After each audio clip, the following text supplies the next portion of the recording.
Oi, galera, tudo bem? Professor Poti, mais uma vez aqui com vocês. Vamos trabalhar um assunto muito especial, muito importante, que envolve a anatomia, a patologia, a química e a ciência farmacêutica ao mesmo tempo, bem como genética e outras derivações. Nós temos para propor para vocês hoje o assunto denominado Síndrome do Bebê Azul. Do que se trata a Síndrome do Bebê Azul? São crianças que, normalmente recém-nascidos, né, que apresentam um estado de cianose, ou seja, uma condição de aparência azulada da pele. Nós vamos mostrar fotografias daqui a pouco. E essa aparência é em virtude da alta concentração de gás carbônico no sangue, em virtude da não renovação adequada, adequada de oxigênio, da não renovação adequada de oxigênio nos pulmões, ou seja, a hematose, que é a troca gasosa a nível pulmonar, ela não acontece satisfatoriamente. Então ocorre um acúmulo de gás carbônico dissolvido no plasma, né, carregado pela hemoglobina, e o acúmulo de metahemoglobina, que nós vamos discutir isso aí daqui a pouco, e este acúmulo gera uma cianose, a criança fica azulada, com aparência azulada, e muitas crianças na década de 40, nos Estados Unidos, elas acabaram entrando em óbito em virtude desse processo. A partir da década de 40, graças a um trabalho espetacular de três grandes gênios da medicina, Vivian Thomas, Alfred Blalock e Ellen Taussig, três norte-americanos, com destaque para Vivian Thomas, que não era médico, era carpinteiro, e fazia serviços gerais, e era auxiliar de laboratório, e se tornou um dos três grandes nomes da cirurgia cardíaca, por ser autodidata, sempre querer fazer medicina e nunca conseguiu, e estudando por conta própria, e com o auxílio dos médicos Alfred Blalock e Ellen Taussig, ambos cardiologistas, Vivian Thomas foi, digamos assim, o ponto-chave, o divisor de água da medicina no que tange o processo pré-cirúrgico cardíaco e o processo pós-cirúrgico cardíaco. A partir daí, foi possível a medicina curar várias doenças relacionadas ao coração, porque até então, década de 40, até então, não havia sido feita nenhuma cirurgia cardíaca, foram os pioneiros, né? Então a gente vai tratar desse assunto, e no finalzinho, é breve, a gente vai discutir brevemente, e no final vocês vão assistir, vão poder ter o prazer de assistir a história real, verídica, desses três grandes gênios da medicina, no filme que vem em seguida da nossa introdução sobre a Síndrome do Bebê Azul. A história real de Vivian Thomas, Alfred Blalock e Ellen Taussig. O nome do filme é Quase Deuses, né? O nome é direcionado à língua portuguesa, aos países de língua portuguesa. Tá? Espero que vocês gostem bastante. Tá? Eu vou abrir agora aqui para vocês, começando a apresentar a nossa introdução, e depois disso nós daremos continuidade mostrando para vocês o filme. Quero agradecer a presença de todos e tenham bom proveito das informações que serão passadas. Beijo grande e fiquem com Deus, aproveitem bem. Bom, nós temos aqui, pessoal, vai abrir o slide para vocês agora, o caso da Síndrome do Bebê Azul. Bom, como que isto aconteceu? Existem duas grandes causas da Síndrome do Bebê Azul. Ou uma anomalia de origem genética, ou uma anomalia de origem anatômica, desculpa, ou uma anomalia de origem genética, né, deficiência enzimática, vamos dizer assim. Então, quando você trabalha a respeito da síndrome do bebê azul, foi o que eu falei na introdução inicial, sobre a cianose, ou seja, a condição azulada da coloração da pele do bebê. Né? Então, como eu citei aqui, anomalias anatômicas e anomalias de origem genética, no caso, deficiência enzimática, gerando a chamada metaemoglobinemia ou metemoglobinemia. A metahemoglobina é uma proteína, que nós vamos discutir daqui a pouco, ela é uma proteína que tem a característica de não conseguir transportar, se ligar ao oxigênio, em virtude de um processo químico básico, que vocês já conhecem, que é a deficiência oxidativa. Em outras palavras, a metahemoglobina, ela é um fragmento de hemoglobina, ou seja, é um resíduo de hemoglobina que não transporta, que é causada por... Ela vai envelhecendo, a hemoglobina vai perdendo a função, e essa hemoglobina ela não tem o ferro como grupo prostético oxidado devidamente. Então, esse ferro como grupo prostético que não está oxidado devidamente, ele não consegue fazer o transporte. Eu vou explicar isso daqui a pouquinho mais tarde com detalhes. Então, nós vamos mostrar aqui para vocês as seguintes situações. Anatomia interna, fazendo uma revisão de anatomia para vocês aqui. Temos aqui, como você pode observar, o coração dividido em 4 cavidades, né? Como você pode observar aqui no slide, acompanhando com a seta do meu mouse, dá para ver a seta do mouse ali? Dá para ver. Então, você veja aqui o átrio direito, o átrio esquerdo, ventrículo direito. Aqui a grande artéria pulmonar, a artéria aorta e a sua grande curvatura, os ramos da artéria pulmonar. Aqui o tronco braquiocefálico, que vai dar origem à artéria subclávia direita e à carótida direita. Aqui a carótida esquerda e aqui a subclávia esquerda. Né? As grandes veias cavas, superior e inferior, que desembocam no ventrículo, perdão, no átrio direito, e as veias pulmonares que desembocam no átrio esquerdo, conforme nós já discutimos em anatomia. Muito bem. Então aqui uma anatomia normal do coração. Antes que eu esqueça os destaques das válvulas cardíacas, né, as 4 válvulas cardíacas, as válvulas semilunares, que são a válvula aórtica, que comunica o ventrículo esquerdo com a artéria aorta, e a válvula pulmonar, que comunica o ventrículo direito com a artéria pulmonar. A válvula tricúspide perdão, que comunica o átrio direito ao ventrículo direito, e a válvula mitral ou bicúspide, que comunica o átrio esquerdo ao ventrículo esquerdo. Então, nesse slide que você está vendo aí, é uma condição anatômica normal, a condição coração saudável normal. Vamos adiante. Aqui 2 fotos de corações dissecados, com destaque eu coloquei aqui as letrinhas para vocês. Essas 2 grandes setas azuis aqui representam, apontando para a parede muscular que separa o ventrículo esquerdo. Deixa eu pegar uma canetinha aqui para mostrar para vocês. O ventrículo esquerdo, aqui, você pode observar, e o ventrículo direito. Ventrículo direito, ventrículo esquerdo. Repare que essas 2 paredes aqui, que eu apontei pela seta, representam o septo interventricular. Destaque aqui na foto da direita para a espessura da parede do miocárdio do ventrículo esquerdo, né, do coração, né, o músculo cardíaco, que tem a capacidade de ser 3 vezes mais espesso que o ventrículo direito, porque o ventrículo esquerdo é que distribui o sangue para a artéria aorta, para o restante do corpo. É ele que faz o sangue circular no corpo em si. Reparem aqui o destaque para a válvula aórtica e a grande artéria aorta aqui para destacar para vocês. Muito bem. Aqui uma prévia recapitulação dos principais vasos sanguíneos, destaque para artérias coronárias. Deixa eu mudar a corzinha da caneta aqui para vocês.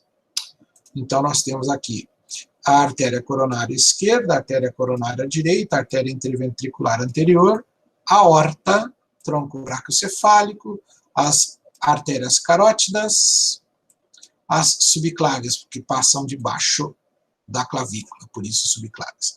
Aqui o tronco pulmonar, que é a artéria pulmonar, ramo esquerdo e ramo direito dessas artérias. Não está demonstrado aqui as veias cava, que estariam nestas regiões aqui, desembocando no átrio direito. Muito bem. Aqui o ramo descendente da aorta e as suas demais ramificações. Vamos adiante. O ciclo cardíaco, você sabe, a frequência cardíaca, ela vai permitir com que o sangue circule, sendo distribuído pelos vasos. O ventrículo esquerdo manda sangue para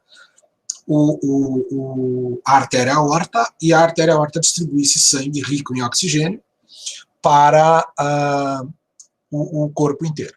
O corpo pega o oxigênio, devolve o gás carbônico para o sangue retorna pelas veias cava superior e inferior ao coração, no átrio direito especificamente, e a partir do átrio direito, o sangue é lançado para o ventrículo direito e do ventrículo direito para a artéria pulmonar. A artéria pulmonar, então, vai distribuir o sangue, ela se bifurca, né, em ramo direito e ramo esquerdo, distribui o sangue para o pulmão. Os pulmões, lá nos pulmões ocorre a oxigenação. É justamente aí, nesse aspecto, que as anomalias anatômicas, que foram as responsáveis pela grande história que vai ser contada depois dessa minha introdução aqui, foi a responsável pela cirurgia cardíaca, ou seja, a primeira cirurgia cardíaca que aconteceu foi para resolver um problema anatômico conhecido como tetralogia de Fallot. Já vou explicar daqui a pouco o que é. Então, esse processo da tetralogia de Fallot, ele permitiu com que os três que eu citei, Vivian Thomas, Ellen Taussig e Alfred Blalock, conseguissem realizar a proeza da primeira cirurgia cardíaca para resolver o problema da síndrome de bebê azul. Mais tarde, com o avanço da medicina, descobriu-se que a síndrome de bebê azul não é somente causada pela tetralogia de Fallot, mas o feito deles permitiu que hoje a gente possa ter cirurgia cardíaca, né? Antes não existia. O mecanismo de anomalia, ele dificulta a migração do sangue carbônico a partir da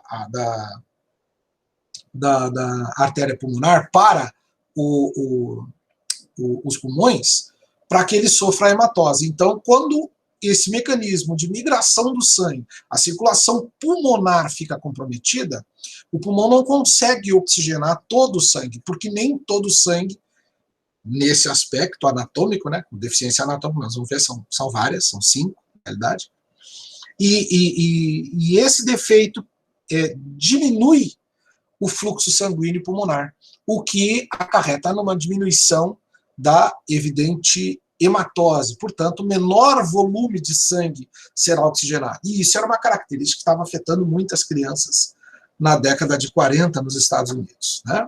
No mundo inteiro, mas mais especificamente nos Estados Unidos. Então, esse ciclo cardíaco se tornava comprometido. Como vocês podem ver no slide da animação aí, você vê aqui, neste caso aqui, deixa eu mudar a cor da caneta, né? Pô, tem que mudar, por quê? Né? Vou dar um vermelhinho aqui. Você repare aqui que você tem a veia cava superior e a veia inferior, a artéria aorta, a artéria pulmonar e as veias pulmonares. Muito bem. Vamos ver se ele volta. Deixa eu voltar para o slide anterior. Para que ele... Ai, Nenê, abre, Nenê. O professor está atrapalhado. Então, você pode observar aí o fluxo de sangue no coração. Repare o enchimento ventricular, a sístole ventricular aqui embaixo, distribuindo sangue para as duas grandes artérias, no caso, a aorta em vermelho vivo e a artéria pulmonar em azul mais clarinho, tá? Aqui no centro. Então, como você pode observar, o sangue tem esse processo de circulação e a artéria pulmonar, que está carregando o sangue pintado de azul aqui, é porque é um sangue rico em gás carbônico. É essa artéria que manda esse sangue para o pulmão promove a hematose, a troca gasosa, e a partir da troca gasosa você vai ter a renovação do sangue. Muito bem. em condições anatômicas normais, este é o fluxo que a gente mostrou em animação ali para vocês. Tá? A artéria aorta distribui sangue aqui, representado como rico em oxigênio com setas vermelhas, e o sangue rico em gás carbônico com setas grafite. Então, você pode ver que a circulação do sangue oxigenado ela acontece do lado esquerdo do coração e a do sangue carbônico do lado direito. Reparem que o sangue carbônico é distribuído para os pulmões, como eu já havia estado, através da bifurcação da artéria pulmonar. As anomalias que causariam, anomalias anatômicas, né, as deficiências cardíacas que causariam essa falha no processo de distribuição do sangue, elas geram a cianose, a síndrome do bebê azul, que a gente vai ver depois a história real deste processo. Então, nós temos aqui um exemplo chamado tronco arterial. Notem aqui que você compara com a anatomia natural, você repara que o septo interventricular, que eu mostrei em foto aqui para vocês, vamos mudar a cor da canetinha. Você repara que o septo interventricular aqui ele está reduzido, há uma comunicação entre os dois ventrículos, reparem, e uma fusão entre a artéria aorta e a artéria pulmonar. Então você pode ver que o sangue oxigenado, representado em vermelho, vivo, e o sangue carbônico em azul, se misturam, gerando uma completa disfunção na distribuição do sangue, tanto oxigenado quanto o sangue carbônico, tá? Antigamente chamado de sangue arterial sanguíneo. Notem aqui no canto superior do slide que você tem a estimativa relatada já nos relatórios da Organização Mundial de Saúde, da Sociedade Internacional de Cardiologia, o número de casos médio por nascimento. Aí nós temos aí o tronco arterial, né, a fusão da artéria pulmonar com a artéria aorta e a não formação correta do septo interventricular, portanto, mistura total do sangue, isso gera cianose, gera bebê azul e leva rapidamente à morte se não for feita a cirurgia corretiva. São 3,5 casos em média a cada 100 mil nascimentos, dado da Organização Mundial de Saúde e da Sociedade Internacional de Cardiologia. Vamos aqui, a tetralogia de Fallot, que foi o caso específico que levou o trio fantástico, que nós vamos ver daqui a pouco o filme sobre a vida deles, né, a história da primeira cirurgia cardíaca. Foi a tetralogia de Fallot, que foi detectada principalmente pela doutora Ellen Taussig, que era uma pediatra cardiologista do Hospital Johns Hopkins, nos Estados Unidos, no estado da Geórgia, e ela detectou várias crianças com síndrome do bebê azul e a tetralogia de Fallot. Reparem aqui, na tetralogia de Fallot nós temos deficiência ou estenose da artéria pulmonar, pode ver que a estenose é um estreitamento, ela tem um estreitamento da artéria pulmonar, o que dificulta a migração do sangue para os pulmões. Reparem que há uma atrofia do septo interventricular, portanto o sangue oxigenado se mistura com o carbônico.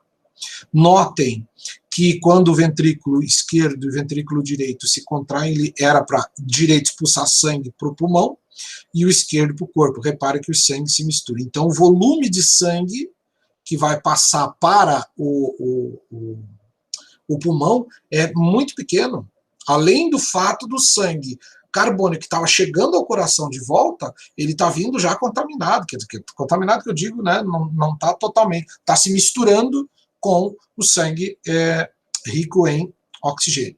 Repare que há uma deficiência da válvula aórtica, estenose da pulmonar, e notem aqui também uma comunicação, a chamada anastomose aórtico-pulmonar. Notem esse detalhe agora aqui, caracterizando as 4 características da tetralogia de Fallot.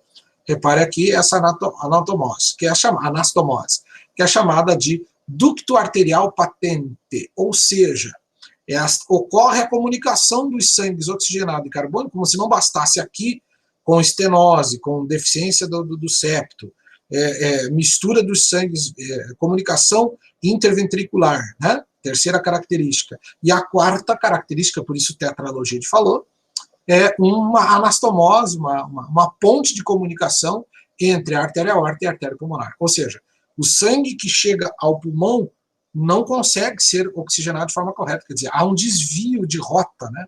Não chega todo o volume de sangue, por isso o acúmulo do sangue carbônico, que as células não param de exercer o seu metabolismo natural. Por essa razão, a criança se torna cianótica. Aqui, mais uma ilustração mostrando para vocês o ducto patente arterial que comunica a artéria aorta com a artéria pulmonar. Muito bem.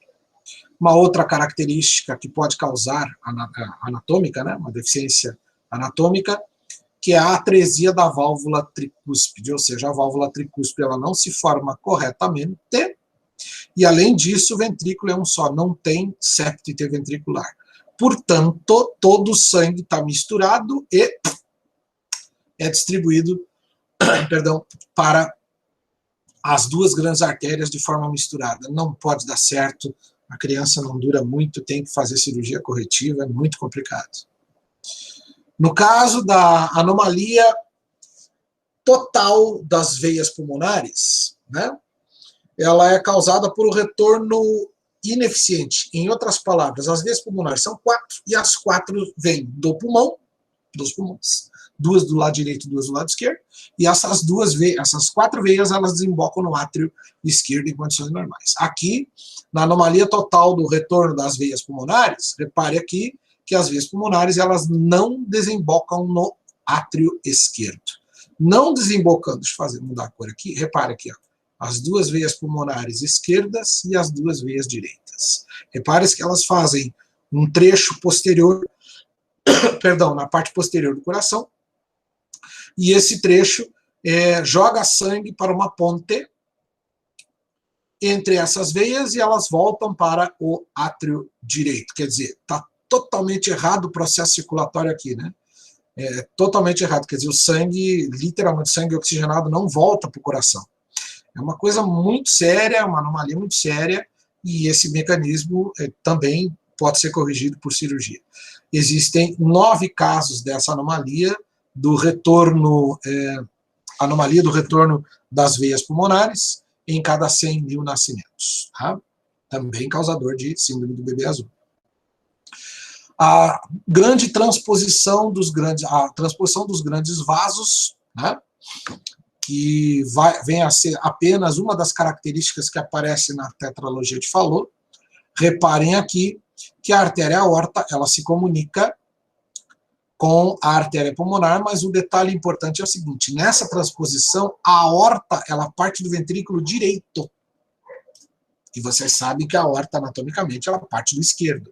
E a artéria pulmonar parte do direito. Ou seja, está mandando sangue rico em oxigênio para o pulmão e sangue rico em gás carbônico para o corpo. Quer dizer, está fazendo o contrário, né? Além de um shunt, ou seja, uma derivação anatômica, uma anastomose, uma ponte entre as 2 grandes artérias que estão em posição invertida, né? A aorta está do lado direito, a pulmonar está do lado esquerdo. A derivação, a anastomose aórtica pulmonar, como na tetralogia de Fallot, e ainda uma derivação para o ventrículo, o átrio direito, como você está vendo aí. Então, um outro processo anômalo absurdo na anatomia cardíaca. 1,9 casos em cada 100 mil nascimentos. O segundo mecanismo que gera a síndrome do bebê azul é o acúmulo dessa proteína que vocês estão vendo aí no slide, a meta-hemoglobina. A meta-hemoglobina, ela se acumula no sangue, gerando o fenômeno chamado meta-hemoglobinemia ou metemoglobinemia. Qualquer forma que você digitar para pesquisar, vai dar no mesmo, tá? Então, acúmulo de meta-hemoglobina. Então, a meta-hemoglobina, como eu fiz uma breve introdução para vocês no comecinho, essa meta-hemoglobina, ela tem a característica de ter um átomo de ferro oxidado em +3, ou seja, o átomo férrico, o cátion férrico, e não o cátion ferroso, que é o ferro +2, que é o transportador do oxigênio e do gás carbônico. O ferro +3 é a forma, digamos assim, toda a hemoglobina tem um núcleo de ferro, que é o chamado núcleo prostético. E o ferro é o transportador dos gases respiratórios, o oxigênio e o gás carbônico. Quando a hemoglobina começa a transportar os gases, ela precisa da intervenção de uma enzima, né? Já vamos citar essas enzimas aí, né? Você pode ver aí no slide, já está escrito o nome dela, mas enfim, esta enzima, ela corrige o processo de oxidação da hemoglobina. Quando a hemoglobina fica muito velha e não consegue mais ser corrigida, ela fica no estado oxidado não adequado, que é o estado de ferro 3. Então, a hemoglobina com ferro 3 ou hemoglobina férrica, né, ela não é adequada e ela é chamada de meta-hemoglobina. Tá? E quando a meta-hemoglobina se acumula, é comum ter 1% em média de meta-hemoglobina no sangue, e isso rapidamente é corrigido por baço e fígado, e as pessoas não têm essa deficiência. Agora, quando a pessoa tem a deficiência tanto de origem genética quanto de origem tóxica, que nós vamos discutir daqui a pouquinho, ela passa a ter um acúmulo superior a 2%, na realidade, 2 é o limite tolerável, até 2%, mais de 2% de meta-hemoglobina no sangue, o que gera a cianose, né? Ou seja, vai gerar o bebê azul também. Então, as causas comuns eu relatei aqui para vocês. Então, você vê aqui, ó, redução dos mecanismos de defesa, ou seja, imunidade. Se a tua imunidade está baixa, tu pode gerar deficiência na atividade da hemoglobina, né? Então, casos de imunidade, no caso aí, doenças como a AIDS, doenças que diminuem bastante a imunidade, podem causar esse processo. Os poluentes ambientais, viver numa região muito poluída, né? Aqui nós citamos aqui da química orgânica, as aminas aromáticas, o clorobenzeno, os cromatos da química inorgânica, os nitratos e nitritos principalmente usados para a produção de defensivos agrícolas. No caso da origem mais comum, são as origens da origem genética, né? Deficiência principalmente desta enzima aqui, a meta-hemoglobina redutase, porque ela promovendo o processo de redução, se o ferro está com com carga mais 2, ou seja, está com 2 elétrons perdidos, e ele sofre um processo de oxidação, ele desativa. Então, se a hemoglobina sofrer oxidação de ferro 2 para ferro 3, ela é inativada, ela se torna meta-hemoglobina. Agora, a redutase, essa enzima, ela reativa a meta-hemoglobina, ou seja, ela reduz a meta-hemoglobina de ferro 3, de ferro 3 para ferro 2. Então, é a ação da redutase aqui que transforma essa meta-hemoglobina novamente ativada para transportar os gases. Se faltar essa enzima, tu não vai ter a redução da meta-hemoglobina. Se a redutase faltar, um abraço para o gaiteiro, você vai ter a deficiência, vai começar a acumular gás carbônico no sangue. Nós temos aqui a glicose 6-fosfato desidrogenase, que é outra enzima que participa do metabolismo celular, e a piruvato-cinase também atividade metabólica. Esqueci de fechar o parênteses ali aqui, deixa eu fechar aqui para você, para ficar bonitinho. Muito bem. Então, aí, além disso, alguns medicamentos que podem provocar o acúmulo da meta-hemoglobina por impedir a redução da meta-hemoglobina, né? No caso aqui, anestésicos locais, né? Nitritos, nitratos, de novo, né? Nitroglicerina, que fazem parte dos nitratos, né? E as sulfonamidas, que são normalmente utilizadas como antibióticos. Então, claro, todos os mecanismos aí relacionados à automedicação, tomar remédio à torta à direito, excesso de medicamento, overdose, enfim, são casos que podem impedir a famosa redução da hemoglobina, de meta-hemoglobina para hemoglobina normal. Vai gerar cianose também. Aqui nós temos a fotografia de alguns bebês cianóticos, né? Todos eles com tetralogia de Fallot, no caso aqui, os 4 na fotografia. Esse aqui é o caso mais grave, né? Também operado, tem que ser operado. Pode notar aqui o tom azulado de certas partes do corpinho do bebê. Esse aqui é o que está menos ainda, esse aqui da foto inferior esquerda é o que está menos cianótico. Esse aqui está grave, né? A situação dele está grave. Muito bem. E aí, para encerrar essa pequena introdução sobre o mecanismo, a explicação sobre o mecanismo da síndrome do bebê azul, o que gerou todas as cirurgias cardíacas, a partir daí foram possíveis, o trabalho desse trio espetacular, principalmente de Vivian Thomas, que apesar de se chamar Vivian, era nome de mulher, ele era um homem, casado, cara 100%, um gênio. Alfred Blalock, médico cirurgião, cardiologista, Ellen Taussig, também médica cardiologista, e Vivian Thomas, carpinteiro, né, trabalhador. Né. Então, essa derivação, Vivian Thomas, apesar de não ter conseguido fazer medicina, é considerado doutor, honoris causa, pela Universidade Johns Hopkins, nos Estados Unidos, em virtude do trabalho que ele fez com esses dois outros médicos aí. Vivian Thomas era auxiliar de laboratório do Dr. Blalock, para vocês terem uma noção. Então aqui esse trio fantástico, né? Vivian Thomas, esse é o quadro pintado que está exposto na Universidade Johns Hopkins, né? Alfred Blalock também tem o quadro, não tem a foto do quadro, e a doutora Ellen Taussig, também os três aí que fizeram esse trabalho espetacular. Aqui Vivian Thomas numa foto dentro do laboratório do Dr. Alfred Blalock, e depois já como Dr. Vivian Thomas, mesmo sem medicina, nos Estados Unidos, eles consideraram que o trabalho dele foi tão importante como se ele tivesse um diploma, e ele ganhou o diploma da Universidade de doutor, por incrível que pareça. E merecido, né? O trabalho, vocês vão ver no filme, o trabalho dele foi espetacular. Muito bem. O trabalho que eles fizeram foi uma derivação, e essa derivação de Blalock Thomas foi o seguinte, deixa eu mostrar aqui para vocês, numa ilustração padrão aqui, nessa ilustração.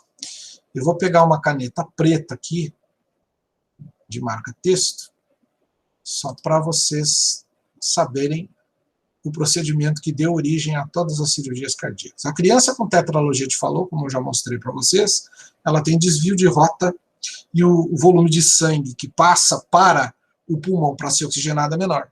Então, você repara aqui que eu vou marcar na ilustração o seguinte. O procedimento de a derivação de Blalock Thomas Taussig, né, corrigiu a tetralogia de Fallot, por quê? Porque eles sacrificaram a artéria subclávia direita, tirando esse segmento aqui da artéria, e comunicando essa artéria com a artéria pulmonar. Fizeram uma ponte. Hoje, esse procedimento, já modernizado, ele não é mais feito dessa forma, não se sacrifica mais a artéria subclávia, né? O procedimento em 1943. Esse procedimento ele não é mais usado hoje, porém, não é usado como foi feito na época por Vivian Thomas e monitorado por Blalock. Para vocês terem uma ideia, Vivian Thomas é que orientou Blalock, o médico, Vivian Thomas, que era o carpinteiro, orientou Blalock para fazer o procedimento. Para vocês terem uma ideia da importância de Vivian Thomas. Então, o procedimento consistia, como o sangue estava escapando, não estava indo para o pulmão, então o que eles fizeram? Quando o sangue era bombeado, né, ele tinha uma derivação, ele voltava para o pulmão. Então, sacrificava-se esse trecho da artéria subclávia para corrigir a oxigenação. E deu certo, o sangue passou a ser distribuído de forma correta, tanto para o pulmão quanto para o corpo. Hoje se faz uma ponte, essa ponte, deixa eu apagar a rabisqueira, essa ponte, essa anastomose, shunt ou derivação, como você queira chamar, esta anastomose ela é feita com ductos de polipropileno, de plástico, né, ducto plástico, aqui, feito especialmente para o coração, né? Se faz essa ponte aqui. Pode fazer ponte do lado esquerdo também, caso seja necessário. São as chamadas derivações de Blalock Thomas Taussig, né? Esse trio aqui, cuja história vocês vão ver a seguir. Aqui nós temos, desculpa, aqui a referência da onde eu tirei os dados relacionados ao que a gente comentou. E aproveitem bem que o filme é maravilhoso, é uma história científica, anatômica, patológica, e inclusive inclui aí, infelizmente, o que Vivian Thomas, por ser negro, sofreu nessa década de 40, ele sofria muito o preconceito racial, muito marcante nessa época nos Estados Unidos, O racismo é uma coisa que tem que ser abolida da face da terra, né? Infelizmente ainda existem gente racistas. E Vivian Thomas, mesmo com toda a dificuldade que a pele dele gerava por causa da ignorância das outras pessoas, ele conseguiu ser o grande nome da cirurgia cardíaca, porque ele mesmo sem o diploma de médico, ele conseguiu ser a maior referência de cirurgia cardíaca, a primeira referência de cirurgia cardíaca do mundo. Os nomes dos processos foram dados inicialmente para Blaylock e para House, que eles eram médicos, e na época uma pessoa que não tinha diploma não era valorizada mesmo sendo general. Aqui no Brasil essa prática é comum, né? Pessoas sem diploma não são valorizadas porque têm diploma. E tem muita gente que tem diploma e não sabe absolutamente nada. Espero que vocês tenham gostado, e agora fiquem com o filme que vai contar essa história que eu falei aqui para vocês sobre esse processo genial da cirurgia cardíaca, o trabalho de Vivian Thomas, Alfred Blalock e Ellen Taussig, tá? Beijo no coração.